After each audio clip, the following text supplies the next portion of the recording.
Well, hello, everybody, and welcome back. Today we have with us Allie Perry-Davies. She is a best-selling author, a podcast host, and art and sound healing practitioner who weaves creativity, empathy, and resilience into her practice, her books, and her children's stories. With over 40 years of experience supporting individuals and families, she has dedicated her career to helping others thrive. Alison has worked extensively in the disability community as a support worker, case manager, and music therapy practitioner, bringing insight and compassion to every role. I love that. I love the music, and we'll talk all about that. But welcome, Allie. How are you today? Oh, Tammy, I'm great. Thanks so much for having me. I'm excited. So, talk about, I know we just had a quick conversation before, but you say a lot just in your introduction and your bio. You went through some stuff, and I think that's how we all kind of got into this healing journey and wanting to help others. So, tell us a little bit about how you got started with book writing and all of that and what you do. Right. Oh, wow. Okay. Thanks so much. Well, I think basically it started, I was a person who experienced a significant amount of trauma growing up. And I had a long history of really unhealthy choices after that, trying to make my life work in some way. I didn't really know how that was going to be. I did a lot of counseling. I did a lot of things, and that's sort of the short little synopsis. If I kind of fast forward to where life was starting to work and things were going really well for me, then in 2015, I was hit by a distracted driver Mm. and sustained a brain injury. And then things really shifted from there again. And I needed to relearn. I needed to relearn walking, talking, doing things. It was pretty unpleasant for the first few years. But here's the thing that happened in the midst of it. I guess because I had been working with people with significant disabilities for so long, somehow, and I'd never painted before, but somehow a few months into my recovery from my accident, I thought, I need to paint.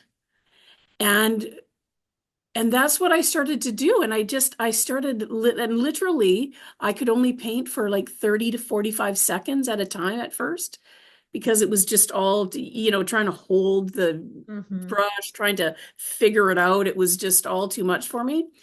And I just slowly started to do that. And little by little, I started to want to create things and want to do things again. And from there, I'd always been writing. I'd been writing songs. I'd been doing music therapy. Music has been very slow to come back, I will say. My ability to play or to sing or to do things has not fully returned yet, but I'm not giving up. It's only been 10 years, just about almost to the day. What in 8 days it'll be 10 years. It would be my anniversary of that. And I started to write. I started to write about what it was like to have a brain injury, to recover from a brain injury, to think that I'd got at my very lowest, and then come around and be doing what I thought was pretty fabulous, and then have that kind of rug pulled out from under me. And I just kept going and started writing. And yeah, I just knew that there was a way out of the dark little tunnel that I was in, and I didn't want to give up on that. So I'd say that's kind of it. That's you in a nutshell. There you go. That's Well, me in you a know, and I'm nutshell. I'm picturing, did you ever see that movie 50 First Dates? Oh my gosh. Well, that And yeah. that's what I'm picturing you like, ooh, do, do, do, do. I don't remember the song she was singing, but I'm picturing you and then repainting it every day. But I mean, there is so much healing in the arts and just, Yes. yeah, I mean, there has to be, and journaling and writing. And I know that was probably such a struggle for you because you said, how old were you when the accident happened? 55. You were 55. Wow, you don't, Yeah. that's 10 years ago? Yeah. Yeah. I'm Girl, you don't even look 65. 40 now. Oh, So wait. literally the accident Oh stopped my time, God. stopped you from I aging I am too. I will be 66 in September. Oh my goodness, you do. For the people that are out there listening right now, this girl does not look 66. So jump on over to YouTube and watch the video because you will never believe that she is 66 years old. Just Oh my side note, gosh. How side note, lovely. you. But no, I see the music, I see all the guitars in your background. So it was Yeah, clearly the arts is what got you through. So now do you write the children's books? I know you're coming out with a new series, I believe. I am. It's called the Don't Be Scared, Be Prepared collection. And that came out of well, I've always been writing. I mean, that's just since I was a little girl, I was writing poems and stories and songs and things. But here's what we used to do. So when now our granddaughter in 12 days will be 21, and Wow. our grandson will be 17 this year. So when they were little and they would have Nana and Papa sleepovers, if David, my husband, if they wanted, you always knew what they wanted. If they asked Papa to tuck them in at night, he was going to read them The Lion, the Witch, and the Wardrobe series. Right. But if Nana tucked them in, that meant that there was going to be a fresh story I made up in my head every night. And that's what I did. And so it just depended what they wanted that night. But one of the things that I taught them, because I was a person who struggled with so much anxiety for so many years, I taught them don't be scared, be prepared in whatever it was. If they had a test coming up, if they were going to meet new friends, if they were going to go, whatever it was, it didn't matter. You don't need to be afraid. You just need to prepare yourself and then just go and do whatever you want to do without the fear. So when Hannah was about, and I was right, I'd written a few books by then, and Hannah said to me, I don't, Nana, when are you gonna, she would always say, don't be scared, be prepared right now, no matter what it was. And then so one day she said to me, when are you going to start writing those books, Nana, for other kids? Aw. And I know. I was sort of bawling, don't get me crying about my grandkids. So that's sort of how it happened. And then we have my husband and I have these four friends, well, including us, there's four of us. And we would sit around at night and talk about, can you imagine if we knew each other, the havoc we would have wreaked on the planet if the four of us were friends when we were little. And so that's it. Those four kids, Ginger and Haywood and Katie Cakes and Davy, are four, that's us when we were little kids. And we all have our personalities just like that. And that's how it came to be. And they go through life and they have, Ginger has anxiety, and the kids, the first book is called Look Around and Ground with Ginger and the Fun Bunch. And the kids help her to ground when she's having an issue with anxiety one day. Yeah, that's what it's about. Helping kids the way I wish I knew what to do when I was a kid. That's what it's all about. Well, and I think that's one of the biggest things kids are missing right now is they're missing emotional intelligence. They're missing Yeah, what to do. I know my first book was called Surviving Alcoholic Parents because I grew up with oh, alcoholic parents, and right. it literally is an A to Z guide. So A might stand for alcoholism, B might stand for blackout drunk, like the things that I didn't understand. And as a child, you're so scared, you know? So that's why I wrote my first book. But we need emotional intelligence for our children. We need to, nobody ever said to me, don't be scared, be prepared, you know? Yeah, it just came to me one day, and I told them that, and then it turned out to everything turned into that. Everything turned into no matter what it was. And I had Pippi Longstocking when I was a little girl. I loved Pippi. I was a little girl that had, a one-parent home. There was some dysfunction. I experienced a significant amount of sexual and physical abuse in different times of my life. And Pippi Longstocking carried me through. But it was because she was quirky and weird and redhead like I was. And so I love I Pippi. liked that about her, right? And I thought I want to write the books that I needed when I was a kid. That's what I want to do. I want to go right inside and think, what did I need? What did I need then? And that's what I've been doing. So from all of your childhood stuff, had you already gone through the process of unpacking all of that and really dealing with that before your accident? Oh, yes. Yes. I was already working in the field to support others. By then Okay. I'd already had, well, let me just say, as anyone knows who deals with any sort of trauma informed life, of course, there can always be moments that I have to remind myself to ground to that things are going to be okay. But yes, I was working actually as a disability case manager at the time of the accident. So I'd spent many years in counseling, then I'd spent many years supporting others. Um, Worked in ministry for many years. I'd gone to Bible college, worked in ministry, and then gone back to college and started to fine tune things so that I worked outside of the church and was giving supports to others. That's what was my saving grace, right? Because in the accident, would have been really easy to curl in a ball and cry. I was just going to say, if you didn't have the training and the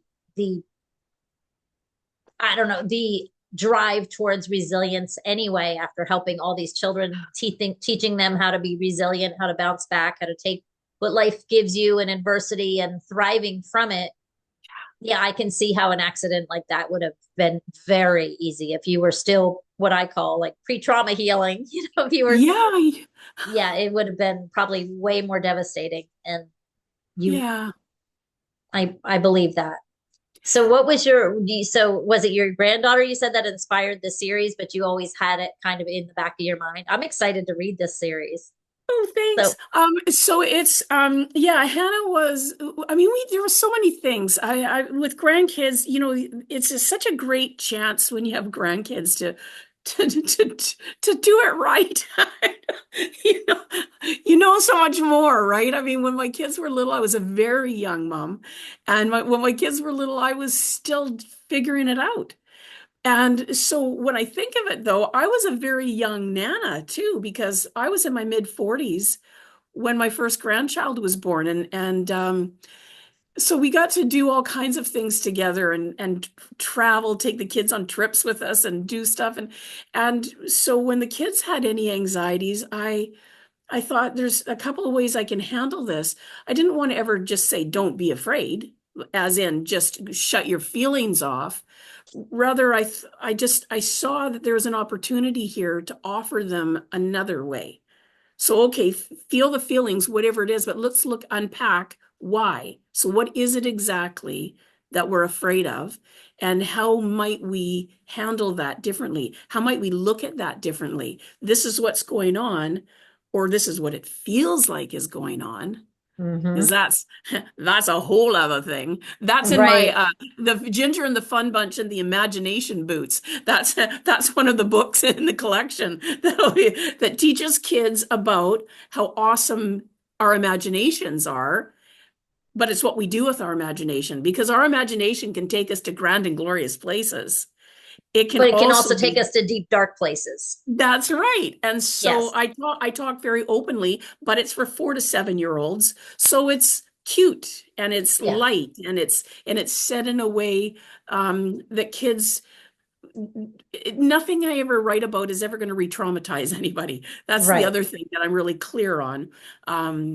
Probably you've had this experience too. And those of us who have spent any time in the trenches trying to sort out our own trauma and find healing is some of the things that are out there can actually re-traumatize us. And Yes. I'm not a big believer in that that's the way to find any healing. So yeah, I'm very excited about it. I'm really proud of them. The first one that, like I said, the first one that will come out is Look Around and Ground with Ginger and the Fun Bunch. And it is just exactly that, teaching kids about breath work and grounding in a way that a 4-year-old will understand. Right. Yep. Yeah. And it's amazing, I'm so happy that it's out there now, that this stuff is out there, that people are practicing it with children. And because it wasn't when we were kids. I mean, most certainly No, you were taught, don't be afraid. And it wasn't even don't be afraid. It was don't be such a baby. baby. It Suck was it Don't Be a up. Baby. I'll Don't, give you something to cry about. yes. And it And, was, and and it's like when you grew up like that, even the joyous moments, like I can remember some fun times and being in the car and like my brother and I laughing and singing and turning around and getting slapped and like, what are you so happy about? There's nothing to be laughing about. Well, I was just, and I look back and I'm like, God, I was just being a kid. So yeah, now, but it was no emotions were safe. So I love that. I'm excited to read the series because I can't even, I'm picturing like, okay, if I was going to do the series, what are the books? And I know what the kids need. And what a safe space for them to get it. I love that. Yeah. Write those Love books it. then. You can read mine and write yours too, because um, it's just this, we live in this world that's part of what inspired me to do a lot of the things that I'm doing right now too, is that it's been, um, I can't even imagine what it has been like to be a child from 2020 to 2024. No. And I remember when things started to open back up, and being in a store the first time, when you were allowed to be anywhere without a mask or anything. And this little child was probably 2 or 3 or something in a stroller and was just staring like, and I was chatting with the nana, the grandma of that child, and she was just saying to me, yeah, well, she's just not used to being around people. And I was like, right. And not seeing anything but this, Yeah. and anyone coming near them to talk. And like our granddaughter, for instance, had earned a scholarship, a full scholarship through Fast Pitch. She's an incredible athlete. And but it didn't happen Right. because, right, she earned a place for, it's called, for Fast Pitch has a World Series too for under certain age, right? There's a World Series in Fast Pitch like there is in baseball. And she had made it to Team Canada, and that didn't happen. So there was like, for every age that you can think of with kids, there was so many things they had to face. And the first thing that I wrote in this collection was a song on my ukulele that I wrote called Stomping That Bug Out. Doesn't name COVID by name or anything. It was a song that was happy and laughy and giggly and taught kids just, about coughing and washing hands and stuff like that. And that was going to be my first book. But I never wanted it to name anything because I just thought that name got so big and Yeah. scary for so many. Mhm. It'll be the fourth book, and it won't name anything by name. It's just about bugs and how to keep yourself, Safe, healthy, washing your healthy. hands, and Hmm. how to cough properly, and stuff like that. So it was like that little turnaround, that there was all these ways, and it's got to be about the kids because they're coming after us. Yeah. They're the ones behind us, and if we don't find a way for them to find a good footing. Yeah. And it's such mixed messages. Sorry. Like my son, he was kind of always been socially awkward. He's my 20-year-old now. So now he's okay. But we had moved. So he spent 1 year or part of a year as a freshman in high school in a new town, a new state. And then sophomore year, it hit. So, and then junior year, he didn't have any friends anyway. So he's like, I might as well homeschool. And then senior year, but I can remember like things, trying to teach my kids manners. Like you look adults in the eye, you shake Yes. their hand when you get introduced to someone, you do all this stuff. But all of a sudden, I noticed like there was no eye contact with kids because the mask was up and you just didn't look in the eye. You didn't shake hands for sure. And I just remember thinking, what an unsociable life we're making for these children. Yeah. That, Yeah. now, I mean, you sneeze in a store and you're like, oh my gosh, I'm so sorry. Like you're apologizing for sneezing. Like, what the heck? And but yeah, the biggest one I think was the shaking hands and the eye contact because Mhm. my oldest son, he was an Eagle Scout. My husband was an Eagle Scout. And like that was all, chivalry is best and like really teaching them etiquette and the ways of the world and how to be a person in the world. And I feel like Yes. we literally stopped teaching them that because all of a sudden Right. everything was different. You don't look at people, you don't get up close in their space, you don't breathe on someone, you look down this way when you're talking to it. I think it really did a number and a completely mixed message to these kids. But yeah, I would, Yes. God bless these children in this day and age. I mean, it's Yeah. unbelievable what they're going through. And that's why, I have my podcast called this podcast we're on right now. As a matter of fact, I forgot we were on a podcast. Called I know Adult I forget Child when of I'm talking to you. I just love forgot we being were with you just so chatting much. on the chat. But it's called Adult Child of Dysfunction. And I just look at they all have a story. every child that Yes. was locked up with these parents. And, I remember when I taught first grade and or what right when COVID happened and somebody said, "Oh, isn't that great that child abuse went down?" I'm like, "What? It didn't go down. They're just not in school, so it's not being reported." I'm like, when I taught first grade, that classroom was the safest place that some of those kids could have been. Yeah. Absolutely. And, Yes. it's just, I just tell you, God bless them all. And everybody, everybody's kind of having it hard, but it's good to have people like you and me that are out there motivating people to know that there's better stuff out there. But There he is. but you have to look for it and you have to believe it's out there.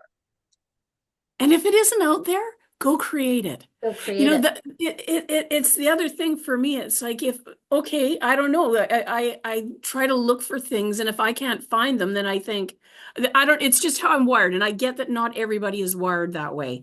But for me, it's when if I can't find something, then my first thought has always been, well, then I guess I need to make that. Yep. If it doesn't exist yet, then I guess I need to make it. That's just, and I couldn't find a lot of books on this for kids, and I'm sure there's many out there, and I'm sure I'm not doubting that there aren't fabulous ones out, and mine will be part of that. And Yep. I'll be honored to be counted among those people who have anyone who's gone before me or comes after me with it. But yeah, just finding a way, because here's what happens on social media. I see so much. Um, everybody's not everybody. Many people they're afraid, and fear brings about anger, and anger brings about um, lashing out, and just this whole way of being and presenting.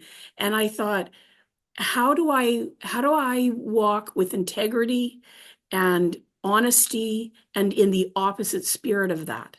How do I not be, as my mom would say, don't be Pollyanna about it. I don't even actually, I should really Google what that means. I don't know if I don't even know what that means, actually. I mean, I know what it means. I just don't know what its history is.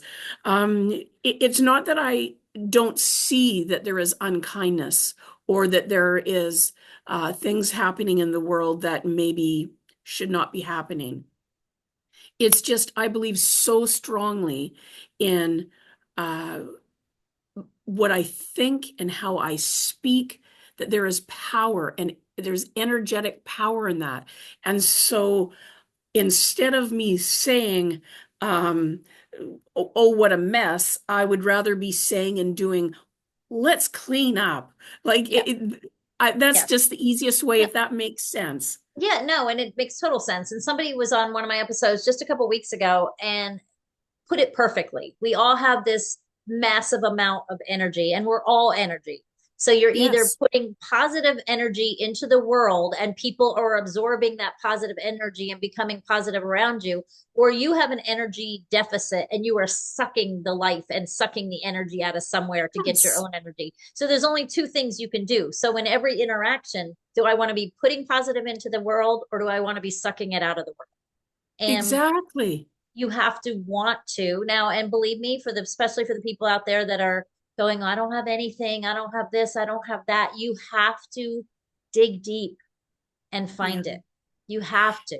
Yeah. I mean, I don't want to, I'm not going to talk about my stroke I had, but I do want to say that just for a Yes, second, do because absolutely say it every chance you get. it was Because it it's was literally 17 days ago that I was sitting there completely paralyzed on my left side. And you better believe if I wasn't somebody who walked in positivity, that I would have been like, this is it.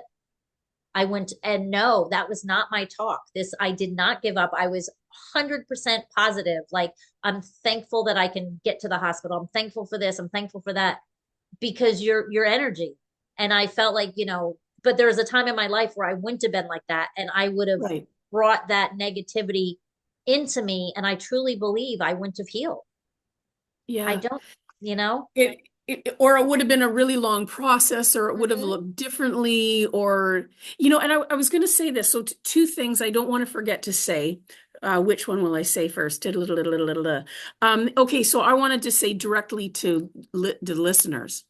So if you are a person who struggles with the opposite, right? So for you, like even hearing these words is maybe you feel ashamed or angry even, or I don't know even what you're saying, and now I'm wrong because I'm doing that. So I think that I'm going to speak on behalf of both of us, Tammy, that if that's what you're hearing, please be very clear on this. That's not what we're saying. No. I'm saying I get it.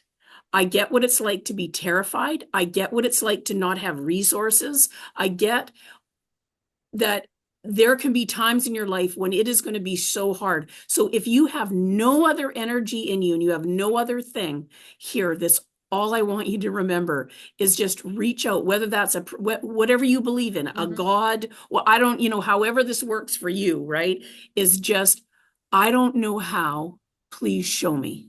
Mm-hmm. That's it. You don't have to be strong. You don't have to anything. Just I am open to change. I welcome change. I welcome healing.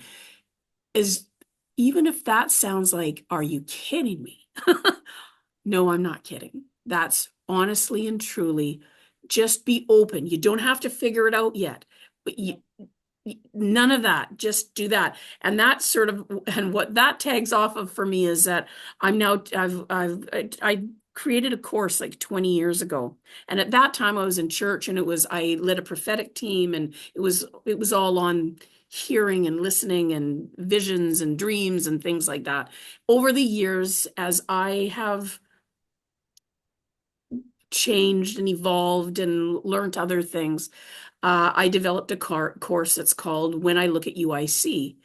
And it's basically teaching people to learn about intuition, their own intuition, how to develop that skill. But mostly it's about when I look at people, what do I see? And how do I train myself to see the beauty in others and the beauty in myself, and then speak that, to speak out blessings and not cursing. And so when I start, and so here's the exciting thing. So I'm teaching this course, and I just keep reading more as I'm doing it. So as I'm teaching this course, it's going bloop, bloop, bloop, bloop, bloop, bloop, bloop, bloop, bloop, bloop. Right. It's growing. I feel like I'm a little kid. You remember when you take a straw and you have a glass of milk and you blow air And the into it and the bubbles. bubbles are Yep. coming out?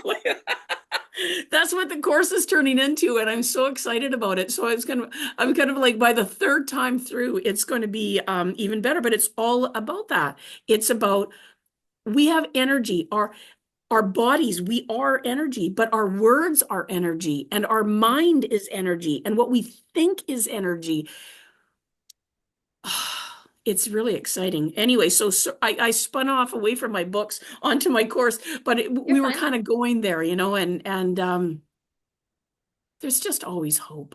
There is. And like you said, you don't have to figure it out today, No, especially if you've been struggling for decades. It takes a long right? time for your mind to get wired into all these things that, like you were talking about the stories and how our imagination works. And if you're still in that place of your imagination thinking the worst, Yeah, I always say to myself, I'm going to have a multitude of thoughts and emotions every single day. I'm going to have millions of thoughts and emotions. I might as well choose the better of the two options. yes, And that's what I started. Two things pop into my mind. I'm like, okay, I can do this or I can do this. It's I can catastrophize or I can look at what could possibly happen. I can get down on myself for something I did wrong, or I can grow and learn from it. There's always polar opposites to everything. So it's just about starting to make those choices and being aware, really. And, knowing, like you said, just be open to the idea of change, yeah. and it doesn't matter what your God is. None of that matters. It could be the rock No, out in no, your front yard. I mean, I truly believe that it does help 100% to surrender to something and yeah, know that something is bigger than you. It doesn't matter what it is, because that way you have something to fall back. You have, like you said, just open it up and just tell me the way, show me the way, anything, yeah. anything. And I'm, then I'm, look for I'm, the I'm smile. willing. I'm willing. Yep, That's the exactly. only prayer you have. That's okay. Yep, Help is a good prayer. yep. Absolutely. Yes. Yep. Hear me. I mean, any of those things. A prayer can be one word, two words. You're Yes. absolutely right about that. You're Yeah. absolutely Just right. if you would just like it to change, or if you would even just like, or if you would even just desire to want to like to change.